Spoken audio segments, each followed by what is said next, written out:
오늘 주시는 하나님의 말씀은 로마서 3장 1절에서 8절까지 말씀입니다. 로마서 3장 1절에서 8절 우리 한 절씩 교독하고 8절은 함께 봉독합니다. 1절입니다. 그런즉 유대인의 나음이 무엇이며 할례의 유익이 무엇이냐?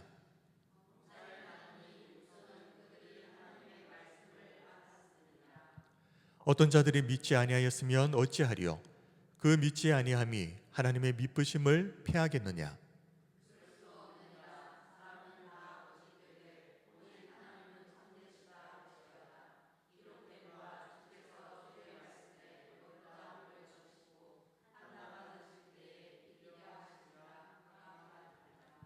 그러나 우리 불의가 하나님의 의를 드러나게 하면 무슨 말하리요?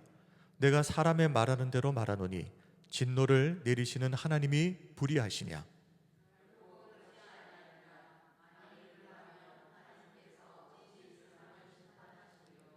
그러나 나의 거짓말로 하나님의 참되심이 더 풍성하여 그의 영광이 되었다면 어찌 내가 죄인처럼 심판을 받으리요?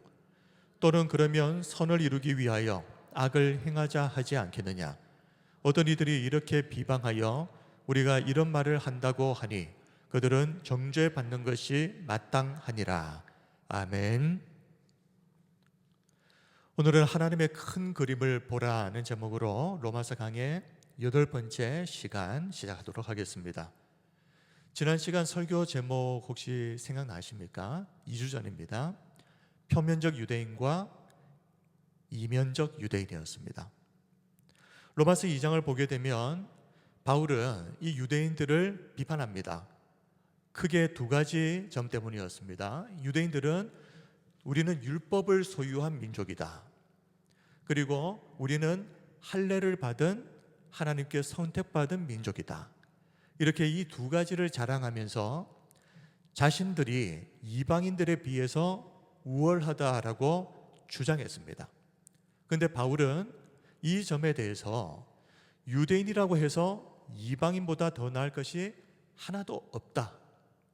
너희들이 교만해질 조금의 이유도 없다라고 이야기합니다. 그 이유는 말씀은 소유하는 것이 중요한 것이 아니라 말씀대로 행해야 의미가 있기 때문입니다. 그리고 율법을 가졌다고 자랑을 하면서 도리어 그 율법을 지키지 않게 되면 오히려 그것 때문에 하나님의 이름이 이방인 중에서 모독을 받게 된다. 그러니 말씀을 가졌다는 것을 자랑할 것이 아니라 굳이 자랑을 하려면 뭘 자랑해야 되는 것입니까? 말씀대로 살았다. 그리고 두 번째로 할례도 마찬가지입니다. 육체적인 표면적인 할례가 중요한 것이 아니라 이면적 할례, 즉 마음의 할례가 중요한 것이다. 이렇게 보면 이방인들에 비해서 유대인들이 육체의 할례를 받고 그리고 말씀을 행하지도 않으면서 말씀을 소유만 했다고 해서 이방인보다 우월하다고 말할 수 없다. 이것이 로마서 2장의 내용이었습니다. 자, 그런데 오늘 본문 3장에서는 유대인들이 이방인에 비해 나은 것이 있다라고 말합니다. 그런데 공교롭게도 사도 바울이 유대인들이 이방인에 비해서 더 우월하고 더 나은 점이 있다라고 말한 게 뭐냐 하면 말씀을 맡았다는 것이었습니다. 좀 이상하지 않습니까? 조금 전에 제가 2장을 조금 요약을 해드렸습니다. 말씀을 그저 맡았다는 것 가지고는 나을 것이 없다라고 분명히 2장에서 바울이 말했거든요. 그런데 왜 3장에서는 말씀을 맡았다는 것이 너희들이 더 나은 이유다. 자, 로마서 3장 1절 2절입니다. 그런즉 유대인의 나음이 무엇이며 할례의 유익이 무엇이냐? 범사에 많으니 우선은 그들이 하나님의 말씀을 맡았음이니라. 지금 2장과 지금 3장에서의 내용이 서로 다른 것처럼 보이지 않습니까? 자, 왜 바울은 2장에서는 유대인들은 우월할 것이 조금도 없다 그렇게 말해놓고 3장에서는 뜬금없이 유대인들은 또 우월한 점이 있다. 그런데 그것이 2장에서 말했던 그 말씀, 여기에는 이유가 있습니다. 우리가 2장을 볼 때에 2장에서 말하는 말씀은 우리가 조금 범위를 좁혀서 율법이라고 생각하시면 좋겠습니다. 그런데 3장에서 말씀하는 것은 구약 성경 전체를 말하는 것입니다. 유대인들이 맡은 이 말씀, 구약 성경. 그렇다면 하나님께서 왜 이 구약 성경을 기록하게 하셨을까요? 그것은 앞으로 오실 메시아를 예언하기 위해서입니다. 하나님의 말씀 구약 성경은 앞으로 오실 메시아가 어떤 분이신지에 대해서 일관되게 구체적으로 그리고 반복적으로 예언하고 있습니다. 그 예언들은 모두 누구를 가리키고 있느냐? 예수 그리스도를 가리키고 있다는 말입니다. 요한복음 5장 39절에 너희가 성경에서 영생을 얻는 줄 생각하고 성경을 연구하거니와 이 성경이 곧 내게 대하여 증언하는 것이니라. 예수님께서 유대인들에게 말합니다. 너희들이 성경을 읽고 영생을 얻으려고 성경을 묵상하고 상고하고 있는데 이 성경에서 말하고 있는, 증언하고 있는 것이 바로 나에 대한 증언이다. 그런 점에서 앞으로 오실 메시아가 누구인지 어떤 분이신지를 알려주는 구약 성경을 가졌다는 것은 분명히 유대인들에게는 이방인들과 구별되는 특권이 분명합니다. 자, 그런데 하나님의 말씀을 맡았다고 자랑했던 이 유대인들이 예수님을 받아들이지 않습니다. 요한복음 5장 39절에서 40절입니다. 너희가 성경에서 영생을 얻는 줄 생각하고 성경을 연구하거니와 이 성경이 곧 내게 대하여 증언하는 것이니라. 그러나 너희가 영생을 얻기 위하여 내게 오기를 원하지 아니하는도다. 구약 성경은 오실 메시아가 바로 예수 그리스도라고 하는 것을 예언하고 있는데 성경을 읽고 나서도 이 유대인들은 예수님께로 오기를 원하지 않았다. 거부했다. 지금 바울은 지금 이 점에 대해서 이야기하고 있는 것입니다. 하나님의 말씀을 맡는 이 특권을 누렸으면서도 그 말씀이 예언하고 있는 메시아 예수 그리스도를 알아보지 못한 이 유대인들의 영적 무지함에 대해서 지적하고 있는 것입니다. 누구라도 구약 성경에 예언된 이 메시아에 관한 말씀들, 앞으로 오실 메시아가 어떤 분이신지 이 구약 성경에서 예언하고 있는 이 말씀들을 제대로만 보았다면 절대 예수님을 거부할 수 없었을 것입니다. 창세기 3장 15절을 보시면 예수님은 앞으로 메시아는 여자의 후손으로 오실 것이다 라고 분명하게 예언하고 있습니다. 내가 너를 여자와 원수가 되게 하고 내 후손도 여자의 후손과 원수가 되게 하리니 여자의 후손은 내 머리를 상하게 할 것이요 너는 그의 발꿈치를 상하게 할 것이니라. 계속해서 반복해서 여자의 후손. 이 여자의 후손은 누구를 말하는 것입니까? 동정녀 마리아를 통해서 탄생하게 될 메시아를 말하는 것입니다. 두 번째로 처녀가 잉태해서 아들을 낳을 것이라고 이사야 7장 14절에서 또 이야기합니다. 예언합니다. 그러므로 주께서 친히 징조를 너희에게 주실 것이라. 보라, 처녀가 잉태하여 아들을 낳을 것이요 처녀가 잉태하여 아들을 낳을 것이요 그의 이름을 임마누엘이라 하리라.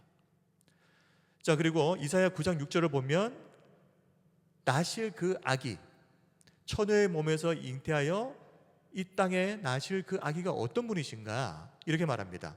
이는 한 아기가 우리에게 낳고 한 아들을 우리에게 주신 바 되었는데 자, 그의 어깨에는 정사를 메었고 그의 이름은 기묘자라 모사라 전능하신 하나님이라 영존하시는 아버지라 평강의 왕이라 할 것입니다. 이 땅의 동정녀의 몸을 통해서 나실 메시아가 이런 분이실 것이다, 이런 분이시다 라고 예언합니다. 그리고 예수님이 탄생하실 곳에 대해서도 예언되어 있습니다. 미가 5장 2절입니다. 베들레헴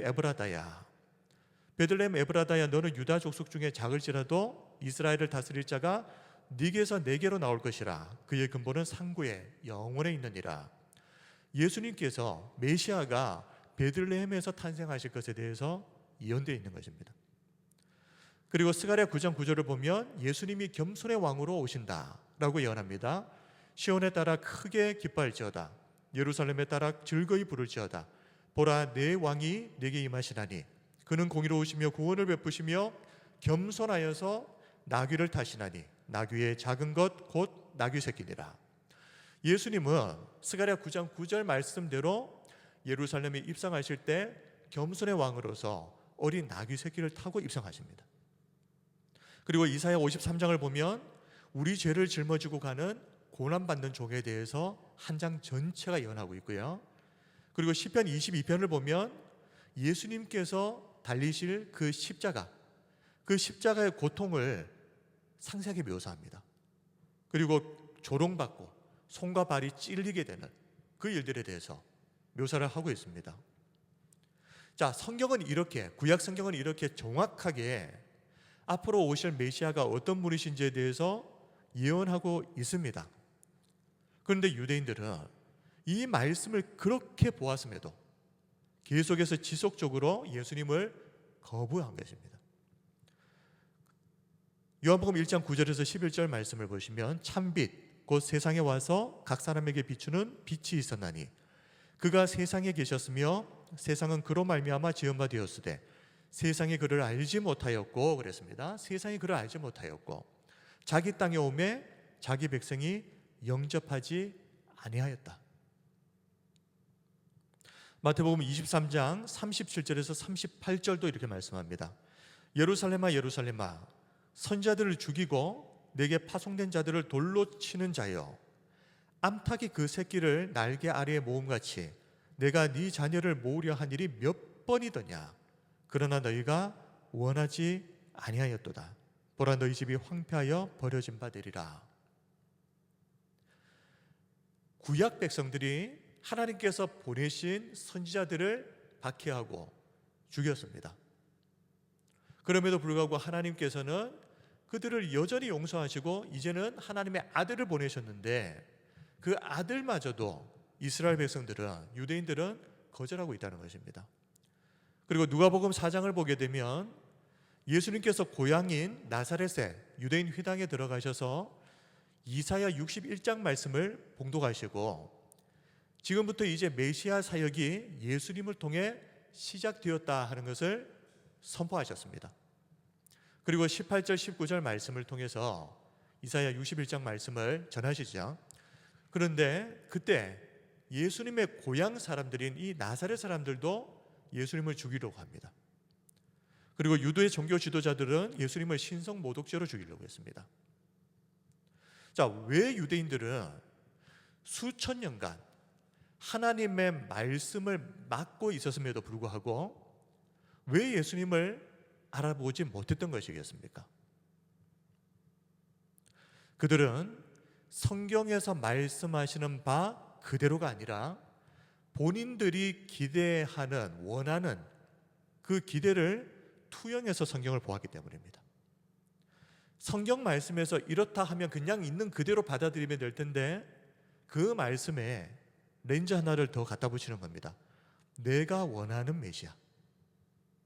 그 기대를 투영해서 성경을 보았기 때문에 수천 년간 말씀을 맡았음에도 불구하고 이 유대인들은 이 말씀이 정확하게 가리키고 있는 예수 그리스도를 제대로 볼 수가 없었던 것입니다. 예를 들면 유대인들이 원했던 메시아는 어떤 메시아였습니까? 로마의 압제로부터 해방시켜줄 능력과 힘으로 무장한 정치적인 왕이었습니다. 그래서 예수님께서 오병이어 기적을 일으키셨을 때에도 야, 이런 예수님이라면 앞으로 로마를 멸망시키고 이스라엘을 새롭게 재건하시는 능력의 왕이 되실 수 있겠다. 그렇게 생각하고 왕 삼으려고 했었고, 그리고 예루살렘에 입성하셨을 때에도 호산나를 외칩니다. 그러면서 예수님을 환영했는데 그것도 똑같은 이유였습니다. 그들은 성경에 기록된 하나님의 뜻이 중요한 것이 아니라 내가 원하는 메시아, 내가 원하는 메시아를 기다리면서 그런 눈을 가지고 성경을 보았기 때문에 성경에서 이토록 많이 정확하게, 그것도 반복해서 예수 그리스도가 바로 그 메시아다라고 하는 것을 정확하게 예언하고 있음에도 불구하고 못 봤던 겁니다. 자기들만의 메시아에 대한 환상과 기대를 가지고 있었던 겁니다. 근데 우리들도 이런 경우가 많지 않습니까? 내가 기대하는 메시아 다 따로 있는 것 같습니다. 내가 원하는 메시아, 교회에 와서 신앙생활을 할 때 내가 믿는 하나님은 이런 하나님이어야 된다 하는 그런 자기만의 기준, 그런 기준들을 가지고 하나님의 말씀을 보게 되면 제대로 이해도 못할 뿐더러 설령 깨달았다고 할지라도 그 말씀을 배척을 해버립니다. 내가 원하는 게 아니니까요. 그러므로 우리는 이 유대인들을 보면서 말씀을 맡았다, 소유를 했다는 게 중요한 게 아닙니다. 분명히 이것은 큰 특권입니다. 다른 이방 민족들은 알지 못했던 예수 그리스도에 대한 그 수많은 예언들을 이 말씀을 가지고 있으면서 보았다고 하는 것이 얼마나 놀라운 특권입니까? 그러나 말씀을 가졌다고 해도 자기가 원하는 기대를 가지고 투영해서 보는 성경은 제대로 깨달아질 수도 없을 뿐더러, 그리고 깨달아졌다고 할지라도 그 말씀을 배척할 수밖에 없습니다. 우리가 유대인들을 보면서 우리 자신들을 잘 돌아보셔야 됩니다. 하나님의 말씀은 우리의 권위 위에 있습니다. 이 말씀을 내 권위 밑에 두고 내가 원하는 대로 각색하고 짜집기 하면 안 되는 겁니다. 하나님의 말씀이 이렇다 하면 내 생각이 그와 다르다고 할지라도 더 높은 하나님의 절대적인 말씀의 권위 밑에 우리의 생각을 복종시켜야 됩니다. 자, 그런데 여기에서 이제 심각한 문제가 하나 발생합니다. 하나님께서 말씀을 유대인들에게 주셨다 그랬습니다. 그런데 그들이 이 말씀을 맡았음에도 불구하고 메시아를 알아보지 못하고 거부했다. 자, 그렇다면 그들에게 말씀을 맡기셨던 하나님의 계획이 실패한 것이 아니냐? 자, 로마서 3장 3절이 바로 그 말씀입니다. 어떤 자들이 믿지 아니하였으면 어찌하리요? 그 믿지 아니함이 하나님의 미쁘심을 피하겠느냐? 자, 쉬운 성경 번역으로 다시 번역하면은 훨씬 더 뜻이 정확합니다. 그런데 만일 유대인 중에, 어떤 자들이 유대인입니다. 지금 어떤 자들이, 그러니까 만일 유대인 중에 하나님을 믿지 않는 사람이 있다면 어떻겠습니까? 이 사람들이 믿지 않는다고 해서 하나님의 신실하심이 무효가 되겠습니까? 라는 의미입니다. 하나님께서 유대인들에게 구약 성경을 주신 이유가 무엇입니까? 유대인들이 그 말씀을 통해서 메시아를 영접함으로 구원을 받게 하는 것입니다. 그런데 오히려 유대인들은 메시아를 십자가에 못 박아 죽여버렸습니다. 그러니 하나님의 계획이 실패한 거 아니냐라는 말이 나올 만도 하지 않습니까? 유대인들이 구원을 받게 하려고 말씀을 맡겨주셨는데 오히려 유대인들은 그 말씀을 보고도 메시아를 알아보지 못해서 죽여버렸다. 그러면 하나님의 계획은 실패한 것이 아니냐? 그러나 이것은 하나님의 그 계획을 너무 근시안적으로 보기 때문에 발생하는 오해입니다. 하나님의 계획은 당장 눈앞의 것만 보기에 급급한 어리석은 우리의 생각과 같지가 않습니다. 이사야 55장 8절 9절 말씀을 같이 한번 읽습니다. 시작. 이는 내 생각이 너희의 생각과 다르며 내 길은 너희의 길과 다름이니라. 여호와의 말씀이니라. 이는 하늘이 땅보다 높음같이 내 길은 너희의 길보다 높으며 내 생각은 너희의 생각보다 높음이니라. 아멘. 그래서 바울은 말합니다. 하나님이 실패하셨다고? 그럴 수 없다는 겁니다. 당장 눈에 보이는 것, 그것만 가지고 판단하니까 그렇게 보인다고 말할 수 있겠지만 그럴 수 없는 겁니다. 로마서 3장 4절 그럴 수 없느니라. 그럴 수 없습니다. 사람은 다 거짓되되 오직 하나님은 참되시다 할지어다. 기록된 바 주께서 주의 말씀에 의롭다 함을 얻으시고 판단받으실 때에 이기려 하심이라 함과 같으니라. 사람은 거짓말할 수 있습니다. 그러나 하나님은 항상 신실하십니다. 참되십니다. 그리고 완전하신 하나님이시기 때문에 실패를 하실 수도 없는 겁니다. 하나님은 우리가 상상할 수도 없는 크고 놀라운 그림을 그리고 계시는 겁니다. 그런데 그 그림이 너무 크기 때문에 우리의 이 근시안적인 시각을 가지고는 그 그림이 다 보이지가 않습니다. 그런데 우리는 일부만 보고 판단을 하는 겁니다. 그러니 오해가 생기는 거죠. 예를 들어서 고대 인도의 우화, 아주 유명한 이야기가 있죠. 장님 코끼리 만지기. 자, 장님이 코끼리의 다리를 만졌습니다. 그 장님은 야, 코끼리는 기둥처럼 생겼다. 또 어떤 장님은 코끼리의 꼬리를 만졌습니다. 아니다, 아니다. 코끼리는 빗자루같이 생겼다. 또 어떤 장님이 코끼리 귀를 만지고는 코끼리는 넓은 부채처럼 생겼구나. 그리고 어떤 장님은 배를 만지면서 벽처럼 넓고 둥글구나. 근데 어떤 장님이 코를 만졌습니다. 이 코끼리는 뱀처럼 생겼다. 어쩌면 우리가 하나님의 말씀을 볼 때에 우리가 이렇게 보고 있는지도 모릅니다. 너무나도 근시안적인 눈으로 볼 수밖에 없는 우리의 한계 때문에 하나님의 그 큰 그림이 전체가 보이지가 않는 겁니다. 그래서 오해를 합니다. 그러나 우리가 이해를 하든 이해를 하지 못하든 그것과는 상관없이 하나님은 우리가 보지 못하는 완벽한 그림을 지금도 완성해 가고 계시는 것입니다. 그렇다면 그 큰 하나님의 그림이 무엇인가 하는 것이죠. 유대인들이 보지 못했던 그 하나님의 큰 그림이 무엇이냐? 메시아를 거부하고 십자가에 못 박았던 이 유대인들의 이 어리석음을 통해서 하나님의 계획이 실패로 돌아간 것이 아니라 오히려 이방인들에게 구원의 은혜가 열리게 하시는 것입니다. 바울도 처음에는 이 놀라운 하나님의 구원 계획을 다 이해 못했을 겁니다. 바울이 인간적으로 유대인이기 때문에 항상 우선적으로 복음을 전할 때에도 내 동족 유대인에게 전하려고 하는 마음이 좀 많았지 않겠습니까? 그래서 데살로니가에 갔을 때도 바울은 유대인의 회당에 들러서 복음을 전합니다. 사도행전 17장 1절에서 3절입니다. 그들이 암비볼리와 아볼로니아로 다녀가 데살로니가에 이르니 거기 유대인의 회당이 있는지라. 회당이 있는 것을 보고 딱 그 회당 안에 들어가는 겁니다.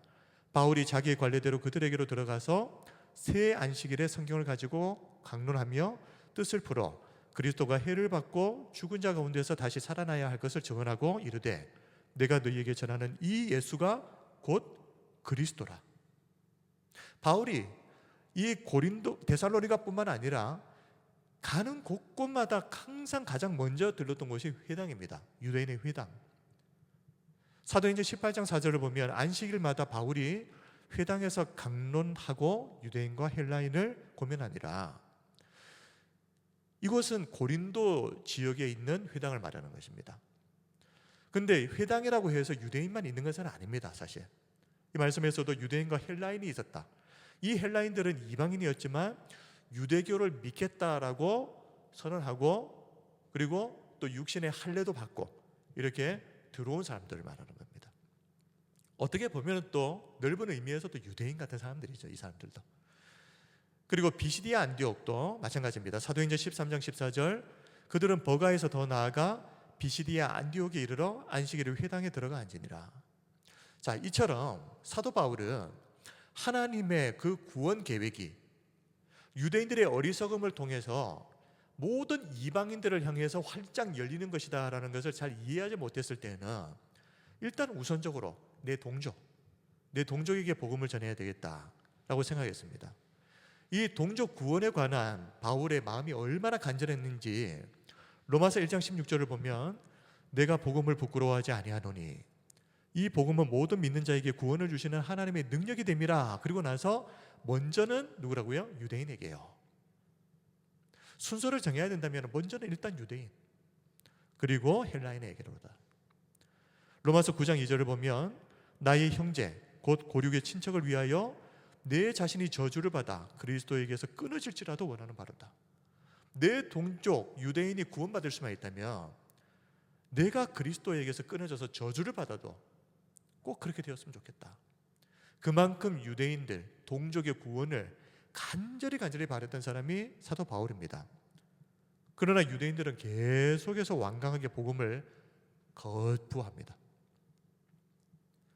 이런 모습들을 보면서 바울은 생각하는 것이죠. 이 유대인들이 영생을 얻기에 합당하지 않구나. 그리고 이제부터 이방인들에게 집중해서 복음을 전하기로 작정합니다. 사도행전 13장 46절입니다. 바울과 바나바가 담대히 말하여 이르되 하나님의 말씀을 마땅히 먼저 너희에게 전할 것이로되 너희가 그것을 버리고 영생을 얻기에 합당하지 않은 자로 자처하기로 우리가 이방인에게로 향하노라. 바울은 계속해서 유대인들에게 복음을 전했지만 이 유대인들이 계속해서 그 복음을 거부하는 것을 보면서 스스로 이 영생을 얻기에 합당하지 않은 자로 자처하기로 우리가 어쩔 수 없이 이방인에게로 향하노라. 이런 일들을 통해서 바울도 깨달은 것입니다. 왜 이렇게 말씀을 맡았다고 하는 유대인들이 왜 말씀에서 예언하고 있는 그리스도를, 예수님을 계속 거부를 할까? 바울이 깨달은 것이 무엇입니까? 이 유대인들의 영적인 어리석음을 통해서 세상에 하나님의 구원의 복음의 문을 활짝 여시고자 하는 것이 하나님의 큰 그림이구나. 바울은 이전까지는 일부만 본 겁니다. 자, 그러면 그렇다고 해서 하나님이 이스라엘을 버리신 것이냐? 그건 또 아닙니다. 바울이 그걸 알고 있습니다. 로마서 11장 1절에서 2절 말씀입니다. 그러므로 내가 말하노니 하나님이 자기 백성을 버리셨느냐? 그럴 수 없느니라. 그럴 수 없다는 겁니다. 나도 이스라엘이니요 아브라함의 씨에서 난 자여 베냐민 지파라. 하나님이 그 미리 아신 자기 백성, 유대인들이죠, 미리 아신 자기 백성을 버리지 아니하셨나니 너희가 성경이 엘리야를 가리켜 말한 것을 알지 못하느냐. 그가 이스라엘을 하나님께 고발하되 하면서 내용이 이어지는데요. 자, 하나님이 유대인을 포기하시거나 버리신 것이 아니다. 그 증거로 바울 자신을 듭니다. 내가 유대인이라는 겁니다. 지금 복음을 전하고 있는 내가 이스라엘 사람이고 아브라함의 씨에서 난 자고 이스라엘의 12지파 가운데 베냐민 지파에 속한 사람이다. 내가 지금 복음을 듣고 예수님을 영접하고 구원받지 않았느냐. 하나님이 유대인들을 포기하신 게 아니다라는 겁니다. 이스라엘을.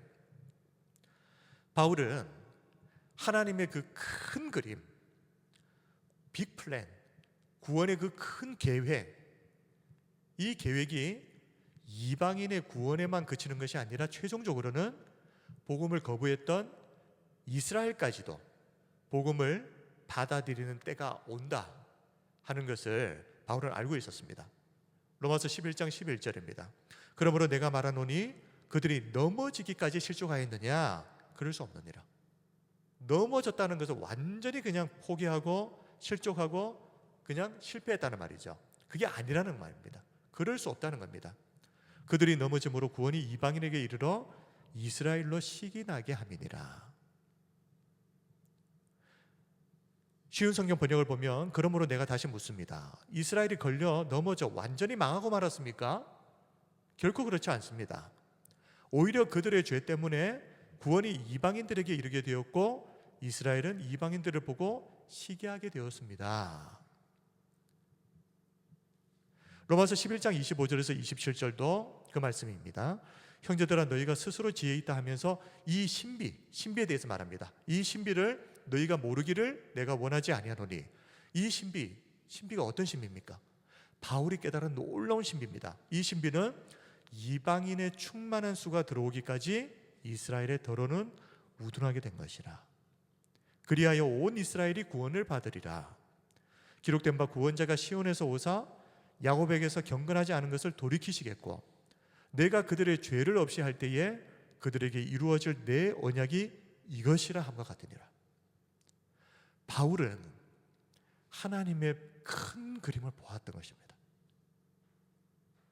바울이 보았던 하나님의 큰 그림은 단순히 유대인들이 복음을 거부하면서 이방인들에게 구원의 문이 열렸다, 그것이 끝이 아니었습니다. 이것만 보았다면 바울도 하나님의 구원의 큰 그림을 다 못 본 겁니다. 근데 어디까지 본 것입니까? 복음을 거부했던 유대인들, 이스라엘까지도 결국에는 그곳으로 복음이 들어가서 그들조차 그들 또한 구원을 받게 된다. 바울이 본 하나님의 구원의 큰 그림이었습니다. 이 큰 그림을 우리가 보고 생각을 하니까는 성경에서 말씀하고 있는 그 모든 것들이 이해가 되지 않습니까?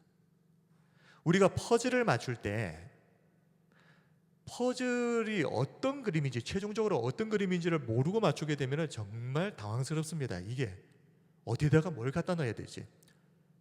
그런데 최종적인 그림이 모나리자다. 그러면 이제 그때부터는 단서가 딱 생기는 거죠. 그러면 어디에다가 어떤 퍼즐을 넣어야 될지 기준이 정해지는 겁니다. 그러므로 우리는 성경을 일단 작은 나무들을 세세하게 보기보다 그 전에 앞서서 성경 전체를 아우르는 큰 그림을 먼저 봐야 됩니다. 그리고 큰 그림을 보고 그 뼈대에다가 살을 입혀야 되는 겁니다. 그래서 제가 우리 성도님들에게도 일단 쉬운 성경이나 아니면 통으로 처음부터 끝까지 내용을 한번 연결해서 정리를 하셔야 된다. 큰 그림을 봐야 성경의 세부적인 내용들이 이해가 되기 때문에 그렇습니다. 지금도 최종적인 하나님의 구원의 마스터 플랜, 유대인들까지 구원하시는 이 하나님의 계획은 조금도 차질 없이 진행되고 있습니다. 복음의 서진 현상이라고 하는 게 있습니다. 복음이 시작된 곳은 1세기 예루살렘 중동이었습니다. 그런데 유대 사마리아를 거쳐서 서쪽으로 이동하면서 유럽 쪽으로 갑니다. 거기에서 더 서쪽으로 가게 되면 아메리카 대륙 쪽으로 갑니다. 거기에서 더 서쪽으로 가서 동아시아, 우리가 살고 있는 이곳으로까지 오고, 그리고 더 서쪽으로 또 가게 되면 어디입니까? 복음의 첫 출발지였던 예루살렘, 이스라엘. 이것을 우리가 계속해서 복음이 서쪽 방향으로 진행되었다, 움직였다라고 해서 우리가 복음의 서진 현상이라고 부르는 겁니다. 지금도 아시아의 수많은 교회들이 예수 그리스도를 배척했던 중동 이슬람권, 그리고 예루살렘의 복음을 전하기 위해서 리턴 투 예루살렘 선교 운동을 진행을 하고 있습니다. 그리고 최근에 제가 들었던 어떤 기사를 보니까 유대인들 가운데 예수님을 믿고 개종을 한 메시아닉 주, 이 그리스도인들이 계속해서 늘어나고 있다는 보고가 있습니다. 하나님의 그 마지막 구원 계획이 성취가 되고 있다는 것은 무엇을 의미하는 것이겠습니까? 마지막 때가 가까웠다는 말입니다. 우리가 근시안적인 눈을 가지고 하나님의 말씀을 보면서 하나님 말씀이 실패한 거 아니야? 그러나 인간의 실패는 하나님의 신실하심을 무너뜨릴 수가 없습니다. 하나님의 언약은 인간의 반응 여부에 따라서 흔들리는 불완전한 약속이 아닙니다. 유대인의 불신앙조차도 하나님의 더 큰 구원 계획 속에 포함된 도구로 사용하시는 분이 하나님이십니다. 하나님은 우리의 눈에 보이는 것과는 상관없이 하나님의 뜻과 계획을 지금도 정확하게 신실하게 하나하나 다 이루어가고 계시는 것을 믿으시길 바랍니다. 그 하나님의 계획은 유대인들이 생각했던 단순한 유대인, 이스라엘, 한민족의 구원이 아니라 온 세상을 향한 구원 계획을 하나님은 지금도 이루어가고 계십니다. 자, 그렇다면 유대인들은 그러면 이렇게 말할 수 있지 않겠습니까? 우리가 죄를 지은 결과로 예수님을 거부하고 그리고 십자가에 못 박은 죄, 우리가 그런 죄를 지은 결과로 이 세상에 하나님의 의로움이 나타났다면 우리가 죄를 지은 것이 도리어 하나님께 유익이 된 것이 아니냐? 그러면 우리가 죄를 짓는 것도 정당하지 않겠는가? 궤변이죠, 궤변. 우리가 예수님을 십자가에 못 박고 거절을 했기 때문에 이방인들에게 복음이 전해진 거 아니냐? 결국 너희들이 구원받은 것은 우리가 죄를 지었기 때문이야. 근데 그 내용이 3장 5절입니다. 로마서 3장 5절을 보시면, 그러나 우리 불의가 하나님의 의를 드러나게 하면 무슨 말 하리요? 내가 사람의 말하는 대로 말하노니 진노를 내리시는 하나님이 불의하시냐, 이 내용이 그 내용입니다. 내가 사람들이 사용하는 논리의 방식대로 내가 한번 말해보겠습니다 그러면서 우리가 의롭지 못한 것 때문에 하나님의 의로우심이 더욱 밝히 드러날 경우 뭐라고 말하겠습니까? 우리에게 진노를 내리시는 하나님을 의롭지 못하다고 하겠습니까? 우리가 죄를 지었으니까 이런 일이 하나님의 영광이 더 나타난 거 아니냐.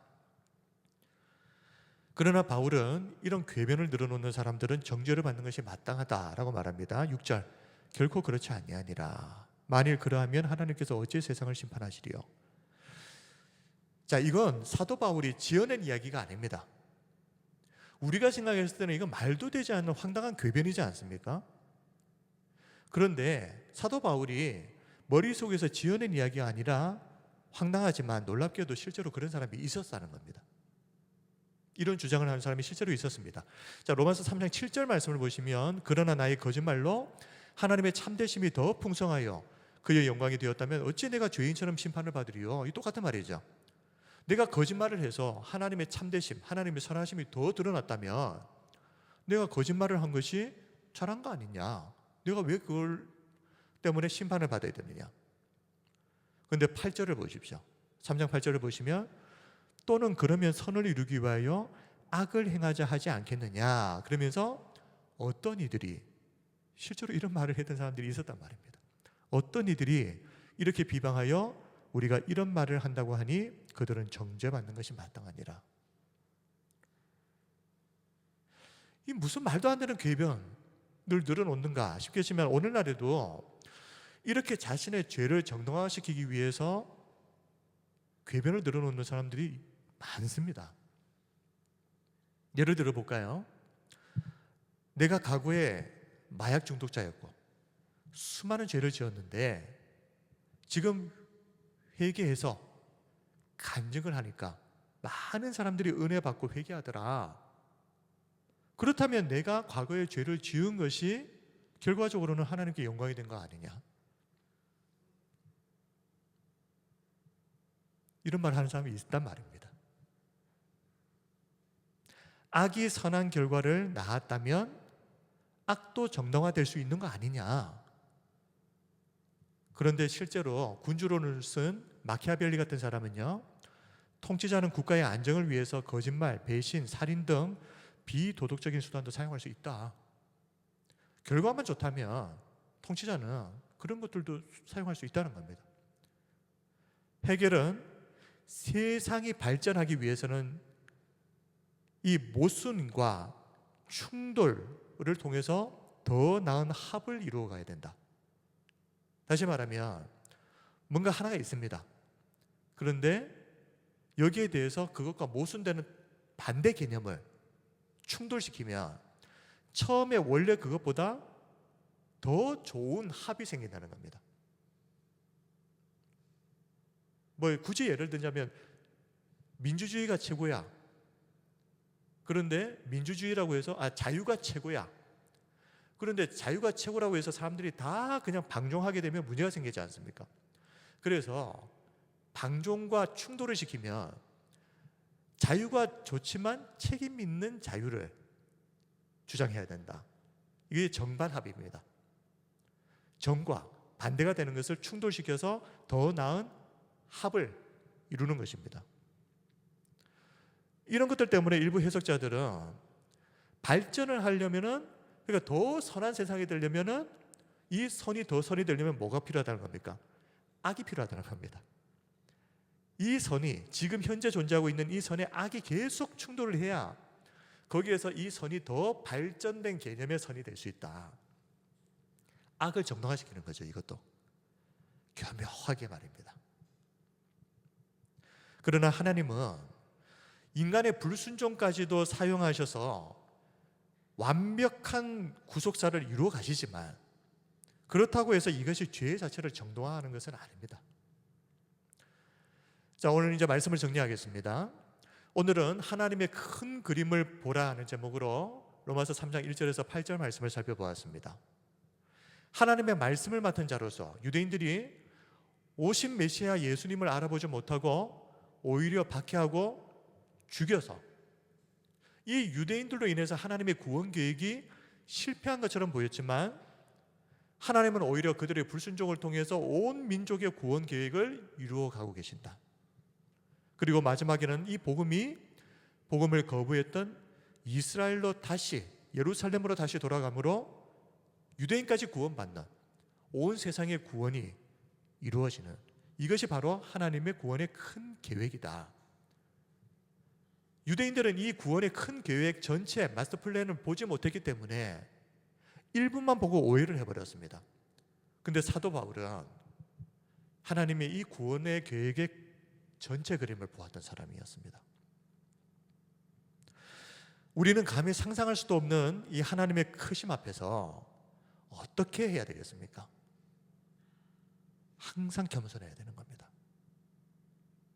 눈앞의 일만 보는 이 근시안적인 눈을 가지고 감히 하나님의 그 신실하심을 함부로 의심하고 함부로 판단하는 어리석음을 범치 말아야 됩니다. 누구처럼요? 유대인들처럼.